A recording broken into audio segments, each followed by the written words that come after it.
following show contains adult content. It's not our intent to offend anyone, but we want to inform you that if you are a child under the age of 18 or get offended easily, this next show may not be for you. The content, opinions, and subject matter of these shows are solely the choice of your show hosts and their guests, and not those of the Entertainment Network or any affiliated stations. Any comments or inquiries should be directed to those show hosts. Thank you for listening.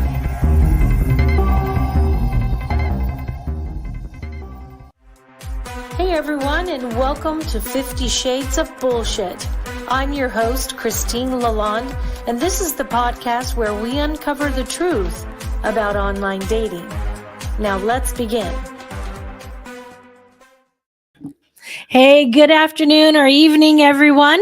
I'm Christine. I'm your host of 50 Shades of Bullshit. We talk about modern dating and finding love. We talk to all kinds of people who are dating nowadays and people who are specialists in the field of dating. Today, we're going to talk to a specialist about interracial dating. So I'm starting the top of the show today without my co-host, Gabby. She is on her way. She, for her day job, is a nurse, and she had a couple of clients or patients she had to work with before she could get home. So she's going to pop in a little later, and I'm going to start you out on my own today. So let's talk about interracial dating. I personally have had experience with interracial dating. I think people are people. I think men are men, and it doesn't matter what country you come from, what race you are, you're human, what color you are, doesn't matter to me. To me, a person is a person, love is love. So I've dated, I think, every different race that you could possibly date, and I love it. I think that I enjoy meeting different people from different cultures, and there hasn't been a problem with that with me. And I've never experienced any, I guess you could say, racism with that. And not even with my family, which I thought I would. Being from Wyoming, you know, as much as I love Wyoming, they tend to be kind of narrow-minded in some of their beliefs. But I'm going to talk about interracial dating with a dating coach today. We're going to start out with the idea that, you know, in the past, interracial marriages were outlawed in the United States, in Nazi Germany, and also in apartheid-era South Africa.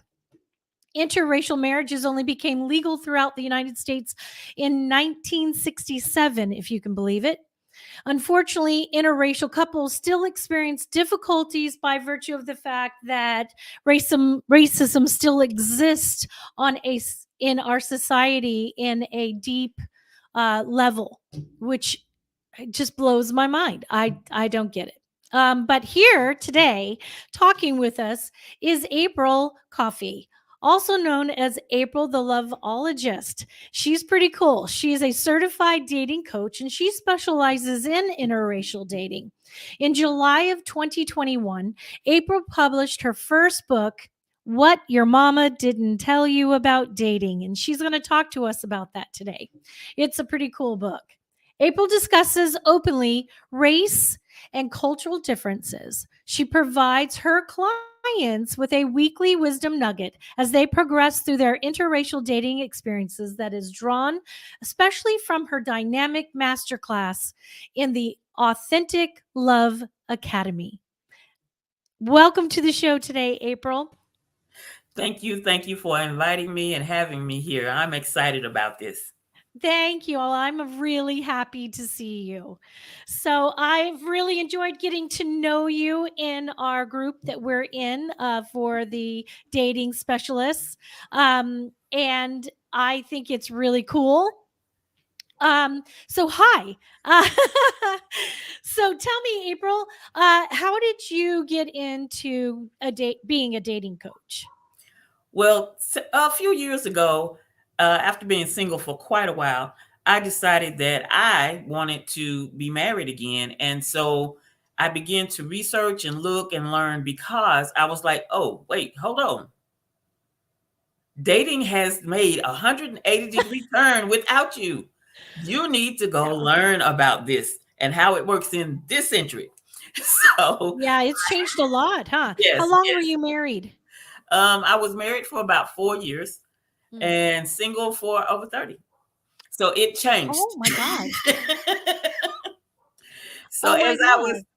as I was researching and I began to learn things and began to connect with guys again, I was like, you know what? If ladies in my age group knew what I know, Yeah. they could have the love of their life, especially Oh, ladies who've been divorced 1, 2, 3, 4 times. If they yeah. knew what I knew, they could get it straighter, okay? Sooner, right? Yes. Yes. And really have that forever after and just be happy or happier than they were the first 3 or 4 times. Oh, that's awesome. And then at that time also the coaching industry was booming. Yes. So I decided, yes, how about we let the coaching industry be an avenue for me to share information? And so that is how I became a dating coach. I got I love certified. that. I love that. You know, a lot of people still today don't know that they should hire a dating coach. I was just talking to my friend's brother a few weeks ago and I suggested it to him and he said, "What? Wait, there's coaches for that?" And so that's one of the reasons why I do this podcast is because I can talk to people like you. And I think that's really special that you are sharing that. And I think it's really important to talk about interracial dating because people are people and people are going to date whoever they are attracted to. And sometimes it's of another culture. I've dated Asian, Hispanic, Black, white, Middle Eastern, Native American, uh, uh, Middle Eastern Indian, you name it. Who cares? And I think that's really great that you do that. So Yeah, that's people are exciting. people. And once we get beyond what I usually say, beyond the eyes and the skin color and the hair color and concerned about what other people are going to say and how Right. people are going to look at us, then we can really have these relationships that we like. Because the thing is, even in a traditional relationship, Yes. people are going to say what they're going to say. Yes. I mean, And I've brought white men home and there was always a problem with somebody in something. It didn't matter what color their skin was. Somebody's going to have a problem with something, even my kids, my older daughters, when they were younger, teenagers, they were more outspoken. I mean, they're still outspoken, but they were really outspoken and to say, "Oh, mom, he doesn't look like your type," or whatever, that somebody's going to say something. true, very true. So tell me, what do you think the biggest thing is? Is it is our society in a whole, or do you think that the biggest problem with people who are interracial dating is bringing their significant other home? Do you think that's a big issue? It can be a big issue, but when it comes to bringing somebody home, you want to make sure you kind of have a little chat in advance. A Right. lot of people get very hurt if they find out that you did not share with the family that they were coming from a different culture. Yeah, that And seems strange to me. also, um, in communicating with each other beforehand, you can also share with them, Okay. I think everybody might be okay, but I have this one uncle, or my grandmom is from a different generation, and just Right. kind of bring the reality to them. You don't have to tell them everything, because you do want to see how they function on their own, okay, Right. in a family Right. setting or a picnic. But something else you can do is when you bring them home, it might be best for you to bring them home to a small, intimate gathering rather than Right. slapping them with the The church whole plan. people. Yeah. Yeah. I'm curious. You said that you started interracial dating when? In the 80s, you said? Yes, in the 80s. I was in my 20s, my late 20s. And how was And that for you? What was it like for you and your friends or your family? a lot of people tend to think that people always make a decision that this is what I'm going to do.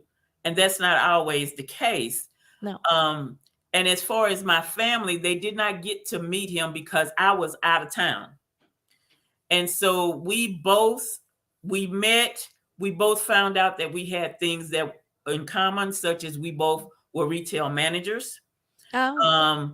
We both were kind of new to the city that we lived in. He'd been there longer than I had.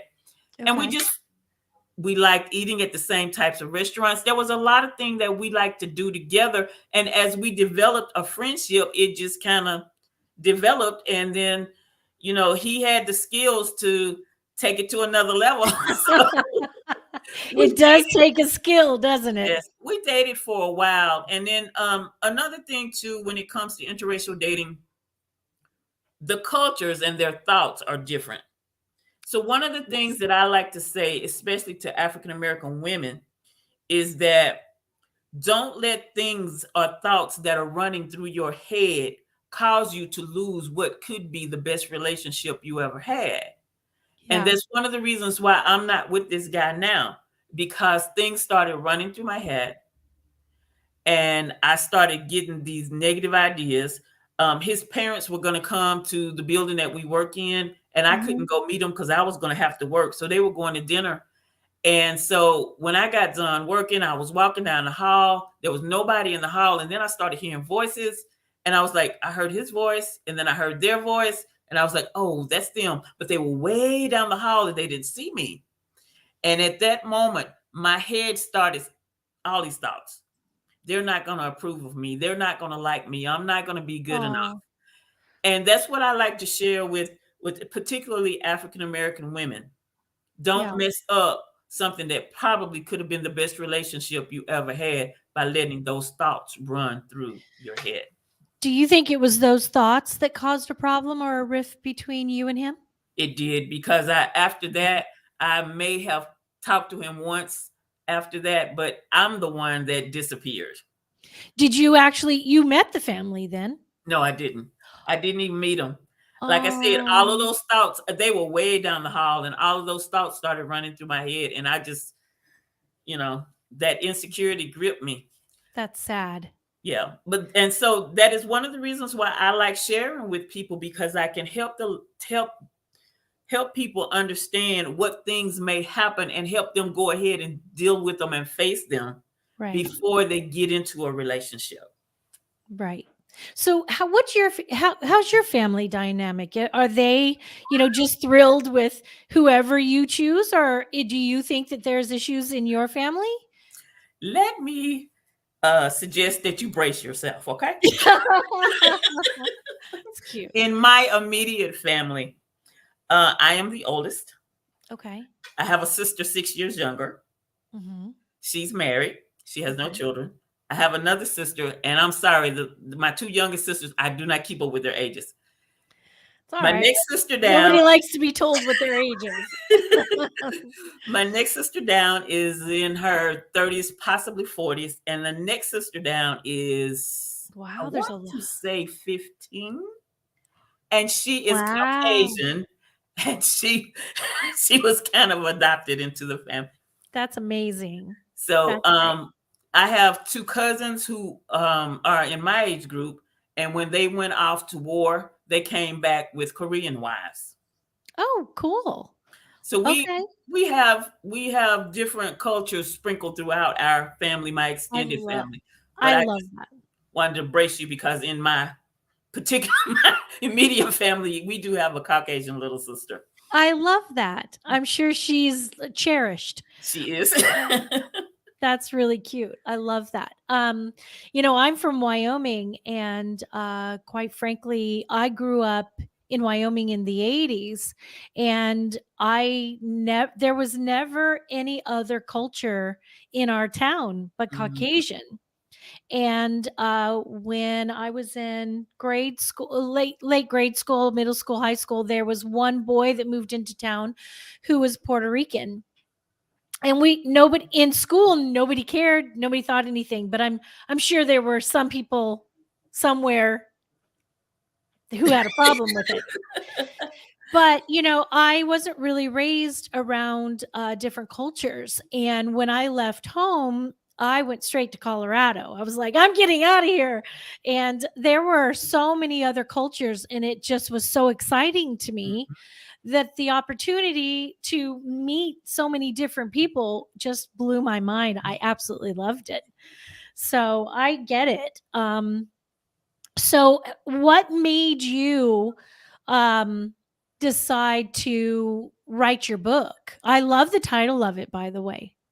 As I was learning things, I was like, I need to put this in writing. And also, not only as I was learning things, I was coming across people that had all kinds of ideas. And a lot of the women had some almost anyway, they had some ideas that just were not logical. And I couldn't understand some of it. So I was like, let me just write about it. And then there's people who desire to have interracial dating, but then they have all of these excuses. And I'm like, look, if you want to do it, just do it. If you need some help with it, ask somebody. But don't come up with all of these unnecessary excuses like, their hair sheds. They do this. They do. If you're going to do it, do it. Otherwise, just. And also, I was coming across several people who were holding themselves back because of some of the things that they assumed. I teach a class about the myths that people have about interracial dating. Yes. What are some of those myths? Do you mind telling us a couple of them? Some of the myths are like what I said: the family won't accept me. Right. But here's the thing: one of the things about that is, even if you do run into issues at first, when grandchildren come along, you'll think you're in a different world. Yeah. Because they accept the grandchildren, and so therefore you come along with them.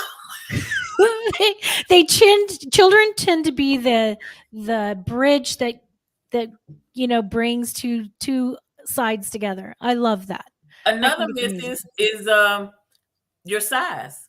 They're concerned about their size. Am I too big or too small? Yeah. I think that's a lot of women's problems anyway, no matter what color you are. Yeah. Somebody said grandbabies are the best. They are.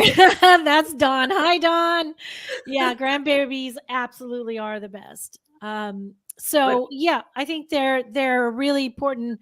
You know what? I love the idea that there's no separate culture. It just, to me, I don't understand why people have issues anyway.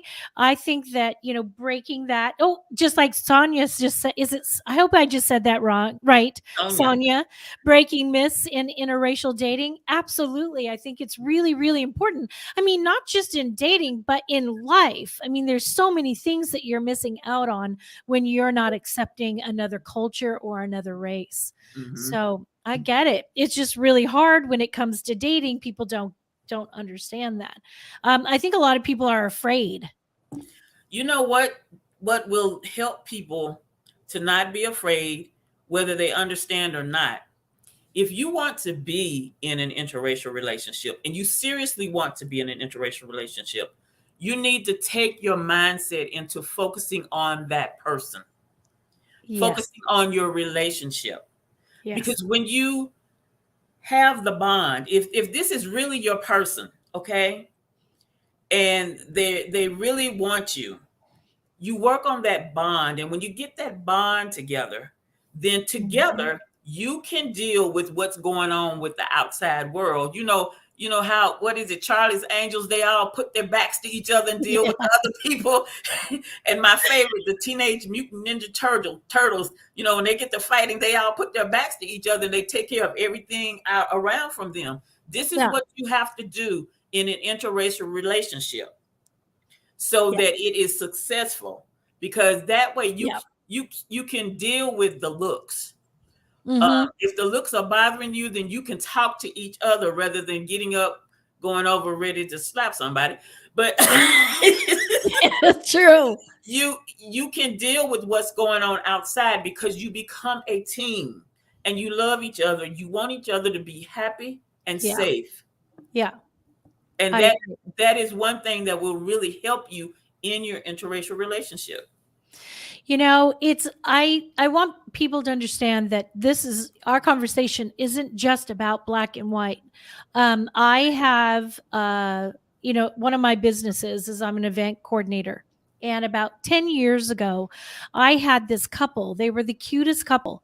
And she was Asian. I think she was Japanese or Korean, one of the two. I can't remember. And her fiance was Latino. He was Hispanic. And they were so happy and so excited, and it was a very small wedding. It was only 30 people, and we had the wedding at a French restaurant, and it was really, really exciting. Then the day of the wedding, she came to me and said, I'm really was too embarrassed to talk about this to you before, but we might have some problems because my family is not thrilled that I'm marrying someone of the Latino culture, and his family's not thrilled about. And I thought, part of me thought, why didn't they just elope and just be happy within themselves? Hi, Gabby. Hi. Welcome. We're happy to see you. I'm sorry that I'm late. I was stuck. It's okay. I'm a nurse at a hospital, so I got stuck with a patient. So I apologize. Oh, thank you. We're happy to have you here today. We were just talking about interracial dating, but this couple was really sad because her grandmother decided purposefully to show up late for the wedding to stall it. And I thought that was so sad. And I went to her and I said, who's more important at this point? The love you have for this man and the family that you're going to build together? Or I understand your grandmother's important. I do. I get that. She will be here, but don't let her take the love, joy, and the power away. Just start the wedding. When she arrives, she arrives. And it was funny when she finally got that and she realized, yes, you're right. I said, because you don't want to go into your marriage upsetting your husband. Really? Trust me. And she said, I got it. And right as we were about to start the wedding, her grandmother arrived. Thank heavens. And then we didn't have any more drama the rest. Well, we did. We had a few little drama, but I smoothed it over so they didn't know. But yeah, it's really a crazy thing. So many different cultures. And even Gabby, hi, honey. Hi. This is April. April, this is Gabby, my co-host. Nice. Hello. Gabby, can you attest to, say, it's not even sometimes a culture, it could be, say, a religion. You're Jewish. Yes. Do you think that maybe there are issues sometimes between different, like maybe Catholic Absolutely. and Jewish, or Jewish? Absolutely. Absolutely. But, my younger sister married a man 10 years ago. He's half Ethiopian, half Dutch. Handsome man. Good God. Yes, he was my personal trainer at a gym, and I was like, oh my God, you're so cute. You'd be perfect for my sister. And so I totally take full credit for their marriage and happy life. And they're beautiful babies. It was, my grandparents came from a very different time, and he also was Jehovah's Witness when they first started dating. So they had that. It took a minute for my grandparents to see past color, to see past the religion aspect, because like I said, they came from a very different time where it's, you don't date other than Jewish, you don't date other than white, but the moment they saw how my sister was and how he treated my sister, what a good person he was, they got to know him and they fell in love with him. I've had people make comments when we would go to synagogue and he would come with us. He didn't convert or anything. He just accepted and loved our traditions and our culture and respected it. And we respected his as well. Yeah. But I mean, people have looked, people comment, but you know what? Like, at the end of the day, it doesn't matter. Excuse my French, but fuck them. Like, they're not the ones in this relationship. My sister is happy. There's 3 babies later that are absolutely gorgeous. I keep getting, Auntie Gabs, why is your skin so white? Auntie Gabs, why are you putting so much sunscreen on? Like, you accept the person that they are. But I mean, people can have their opinions and people can have, but it does have, like, especially with religion. I mean, that's a whole other world. But Yeah. I live in Milwaukee right now, April, which is one of the most segregated cities in the country. And I guarantee you people have issues seeing interracial couples here. Yeah. And, when it comes to the religion part and some other pieces also of a relationship period, these are things that an interracial couple needs to talk about before they get married. And when it comes to religion stuff, I also suggest that they go and get some marriage counseling. I agree. Because that means that there are some core values that are definitely going to clash, and we need to discuss them, iron out how they're going to work, and so that we have inside the marriage, yes, as smooth absolutely. as possible. Now, do you think, like, I mean, different races also have different cultures attached to them. Mm-hmm. And sometimes love, you get blinded by love. I actually watched a show called Married at First Sight, and an interracial couple got married and they were very happy for a while, but it was the culture, the like that you have to really, like, she didn't necessarily understand or embrace the African American culture that came with her husband. She was very happy with him, and I don't think people really understand that. Like, they're blinded by that, that's where a lot of conversation has to come in beforehand. True. Yes. In a traditional marriage, there needs to be a lot of conversation. But when you're doing an interracial marriage, there's a lot of extra things that need to be discussed. Absolutely. Okay. Like culture and foods, religious beliefs. Those things need to be discussed because you don't want the person to be blindsided. Oh, yeah. I remember the first time I went to a Catholic church, and of all things, it had to be a Catholic funeral. Yes. It is nothing I was raised Southern Baptist, and it is nothing like. Yeah. I was like, we're doing what? What's happening? Kneel again, kneel again, kneel. Okay, maybe kneel again. So it was just different. And even just something simple as in there's different things in cultures as far as weddings too. Oh, yes. Oh, yeah. Yeah, there's a my sister's what his mother's Ethiopian, and so the rehearsal dinner was supposed to be small. I'm one of three girls, so my older sister and I, and along with my younger sister's best friend, show up. There's no parking for 2.5 blocks. And then we show up, and there are people that flew in from Ethiopia that were not invited to the wedding. There were 120 people at this house. We show up, and they gave us traditional Ethiopian like dresses or clothing. I love it. And then we walk in, and I don't remember any of their names, but in the culture, Ethiopian culture, they feed you. And I don't know what I ate. I eat like white girl spicy, like Taco Bell hot sauce is my jam. This food was so spicy that my family was like shitting fire all night.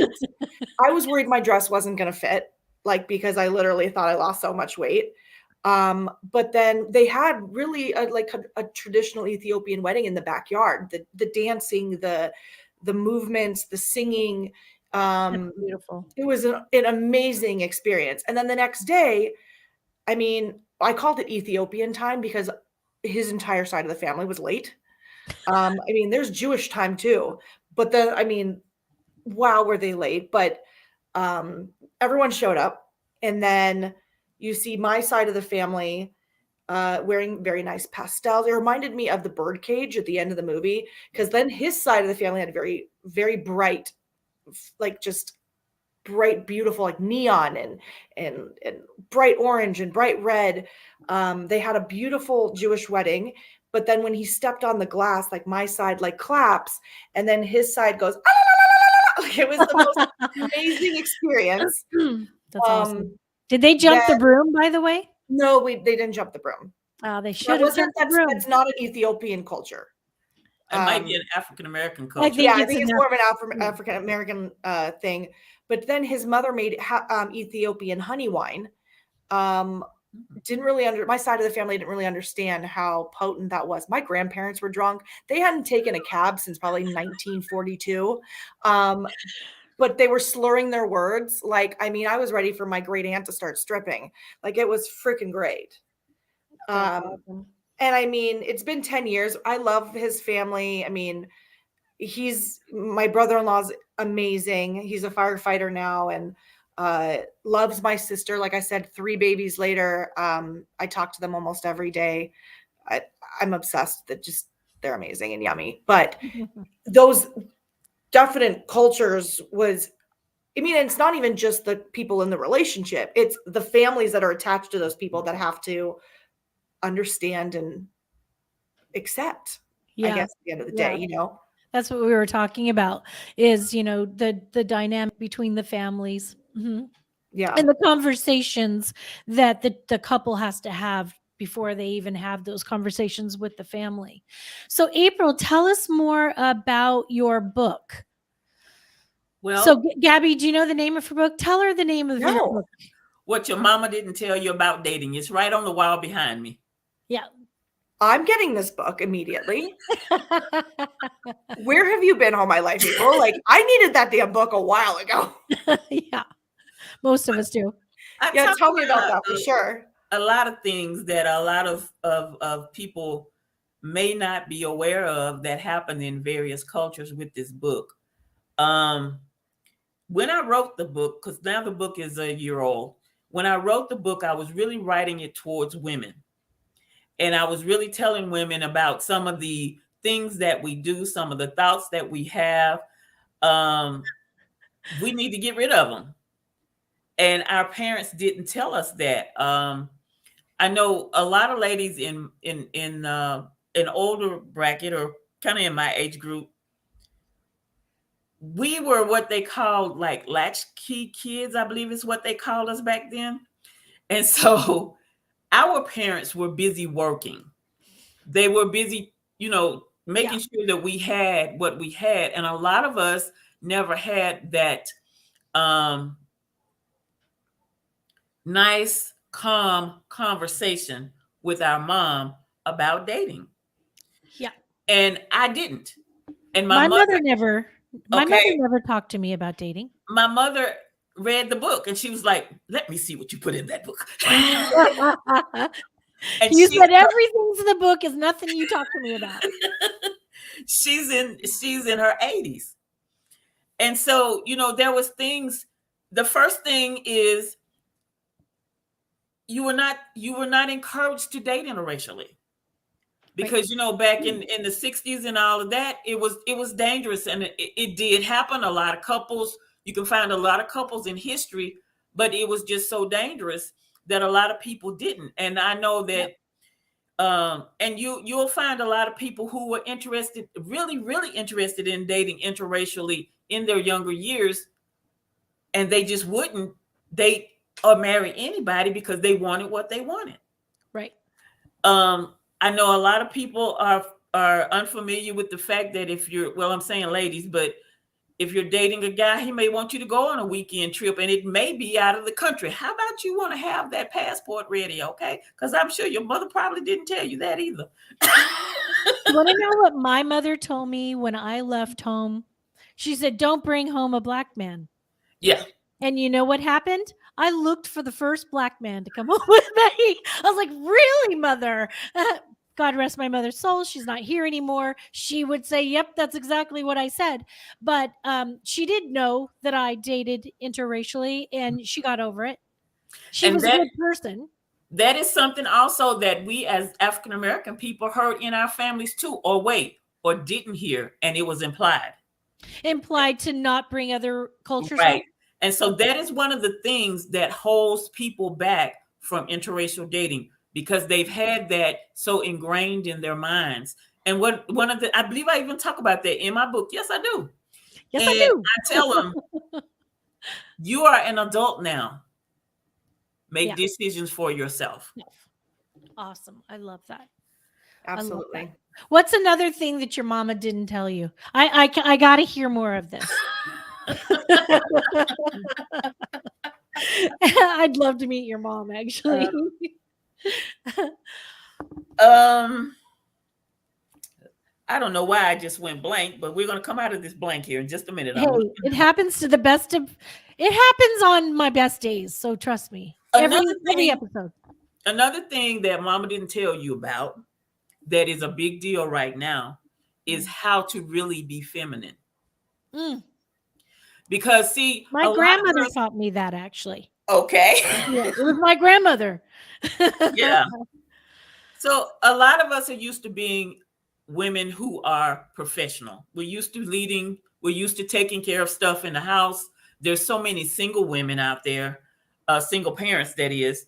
We're used to doing and taking care of everything. So that's another thing that we were not taught when we were young. We were told to be submissive, but we were like not, a lady. Okay, but we were not taught how to be feminine, how to be around the men, how to really, really attract that guy that really, really desires us deep down. Do you know what I think, April? I think you're on the right track there. But I also think that there's a way to teach our daughters how to be feminine, but still be a strong woman. Yes. And how to not pick the wrong men, or how to be respected, or how to be treated properly. And I also think that there's a real disconnect where boys are being raised to be men and are not being taught how to treat a woman properly, or how to be a good man in a relationship, and how to pick the right women and how to not disrespect women. I see it going both ways, and I think we have a real problem with that.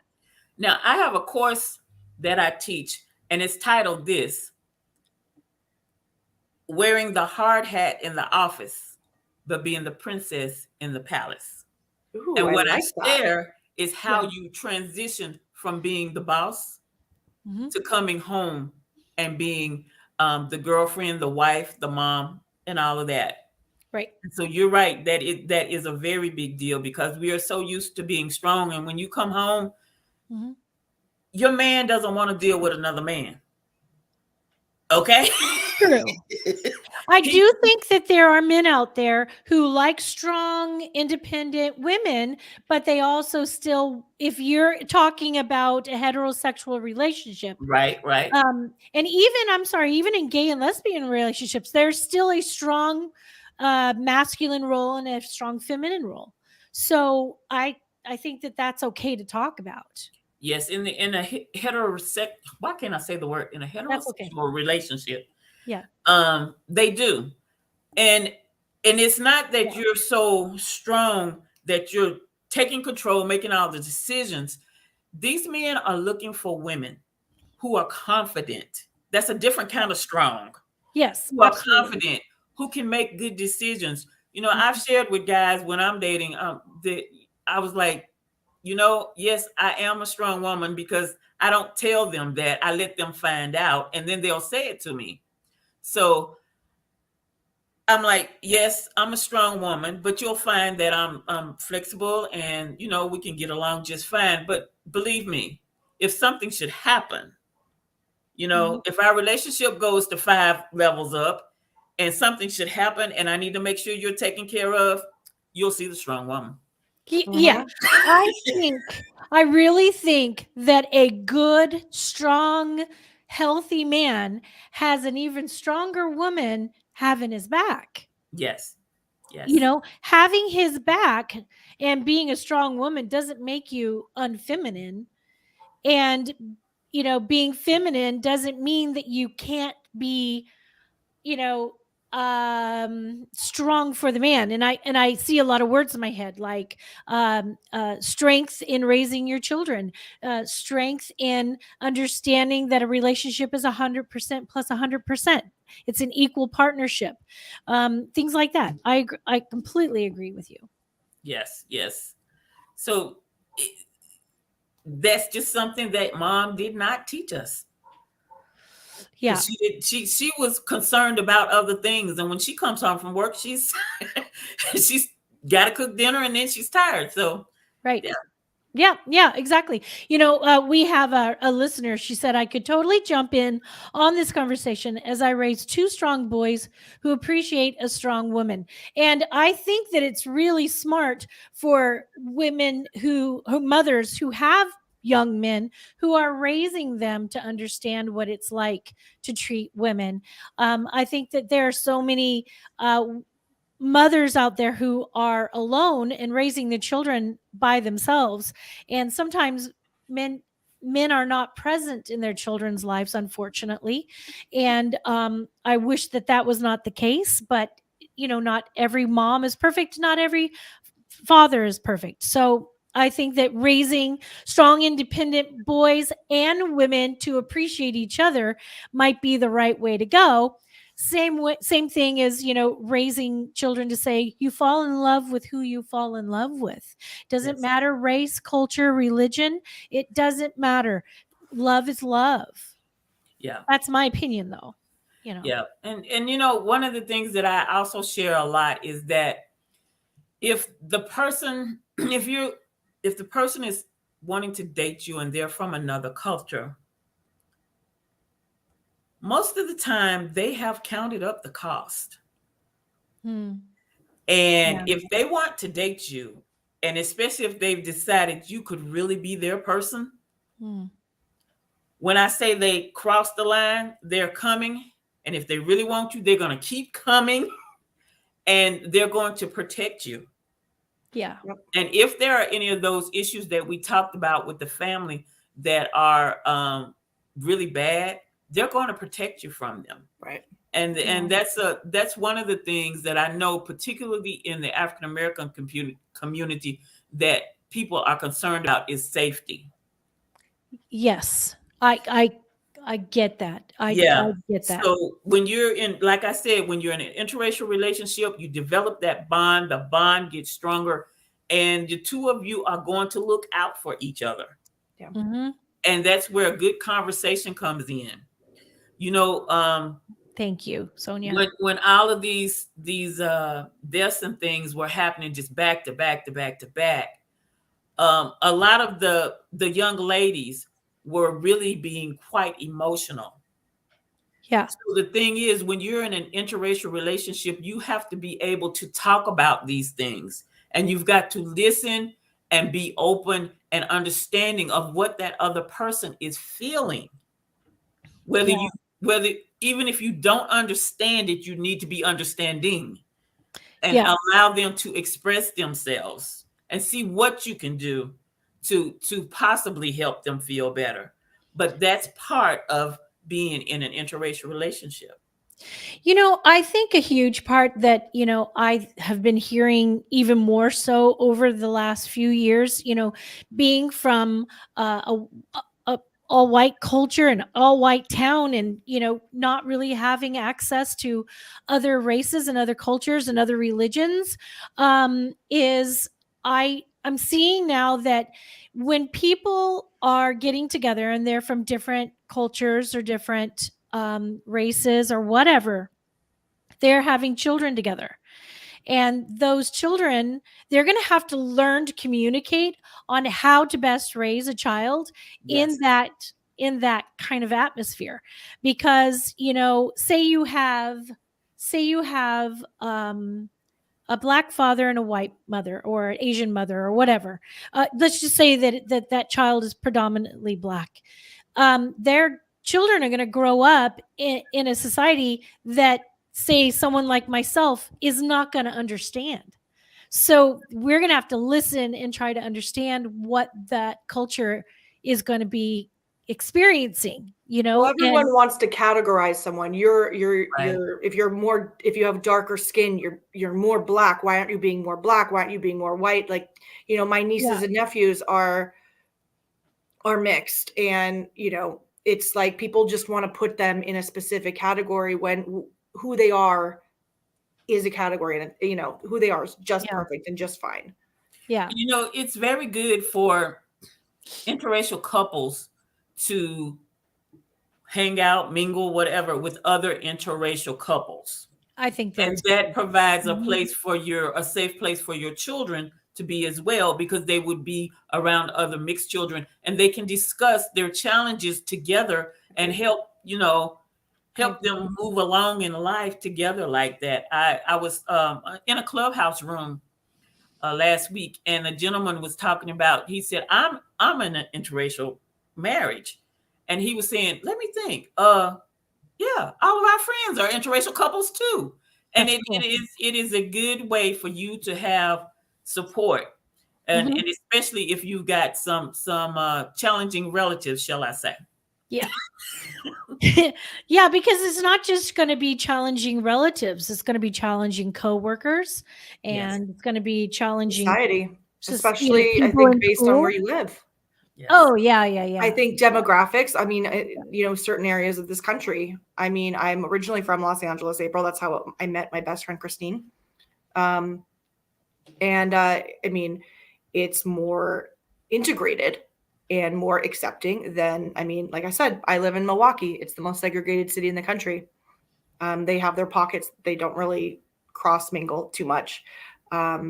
So I think it's more accepting, maybe in bigger cities versus smaller areas, maybe the South, maybe, the Southeast, maybe, Midwest. There's issues in the South. Not so much in the South. No, the South has its own issue. It is. It really is. I actually have a list of different states and cities that are more interracial relationship friendly, shall I say. Really? We are actually only got like 2.5 minutes left. Oh, sorry. Which, my God, time flies. But I want to hear that. Can you give us the top 3 that you think are the I most? can tell you the top one right off the top of my head that's on that list. Actually, the list is not ranked, but I know what got my attention was Hawaii is a place. Hawaii. Yes. Wow. Yes. I can see that because it's it's a dumping ground for all different cultures. I mean, let's go back there, Christine. Let's go test it out. I love Let's Hawaii. Go test the waters. I can see how that. Another thing that I do when I'm sharing with people who want to date interracially is I also share with them different things per culture. Okay. So I have knowledge of things that have to do with Korean culture and the Hispanic culture, Muslim culture. There's various different cultures that I have knowledge of that I can help them, be aware of what could be happening or not happening with that culture to help them move along smoothly. I love that. That's awesome. I love that. Well, April, I think that you are pretty awesome. The first time I saw you and I talked to you, I thought, oh my gosh, I couldn't wait to talk to you about being on the show. I think that there's so much more that we could talk about that I definitely am going to bring you back. And we'll talk more about that. And I'd like to, at that time, maybe have more interracial couples with us and talk about those different concepts. I love this. Me too. So please, we've been scrolling April's information, her information. You can see and find her. And I love the fact that you're out there to help people and people have an option. Thank you for being here today, April. Thank you. Gabby, thank you. I'm so glad you could join us after all. Thank you. I'm so sorry I'm late. All right. I didn't get booted off today. That was a plus. So I just want to say thank you to all of our listeners, the people who came on today, Sonia and Dawn. Thank you for your comments and interactions. I absolutely love that. Please come and join us again. We're going to be here the same time next week, same place, and we'll have you back, April. And until then, keep it real. If you enjoyed this episode, please share with your friends, like and follow us on Instagram at 50 Shades of _bullshit and Facebook at 50 Shades of Bullshit. Thanks so much for listening, and we really hope to see you again next week.